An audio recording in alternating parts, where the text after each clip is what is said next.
কেমন আছো সবাই? ভালো তো? আজ তোমাদের সাথে একটা ছোট্ট কবিতা শেয়ার করে নিচ্ছি। জানো তো, আজকে আমার দিনটা ভালোই যাচ্ছিল। হঠাৎ দিনের শেষে এসে মনটা যেন কেমন খারাপ হয়ে গেল। হয় না মাঝে মাঝে, কী কারণে যে মন খারাপ হয় ঠিক বোঝা যায় না। রবি কবিকে আশ্রয় করে তারই একটা কবিতা নিয়ে বসলাম। কবিতাটা বলতে বলতে আস্তে আস্তে মনটা যেন ভালো হয়ে গেল। তোমাদের সাথে শেয়ার করে নিচ্ছি। এমনই কোনো মন খারাপের দিনে আশা রাখি এই কবিতা পড়ে তোমাদেরও ভালো লাগবে। জানিও কেমন লাগে আমার এই কবিতাটা।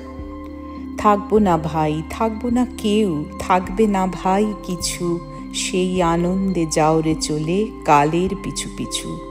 অধিক দিন তো বইতে হয় না শুধু একটি প্রাণ, অনন্তকাল একই কবি গায় না একই গান। সবই হেথায় একটা কোথাও করতে হয় রে শেষ, গান থামলে তাই তো কানে থাকে গানের রেশ। কাটলো বেলা, সাধের খেলা সমাপ্ত হয় বলে, ভাবনাটি তার মধুর থাকে আকুল অশ্রু জলে।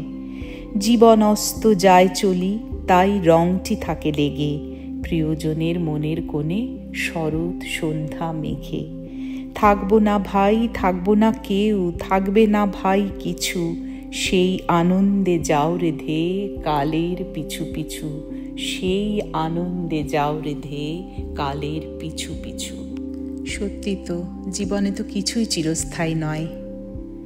আজ তবে এ পর্যন্তই থাক, আবার খুব শিগগিরই তোমাদের সাথে দেখা হচ্ছে। নমস্কার।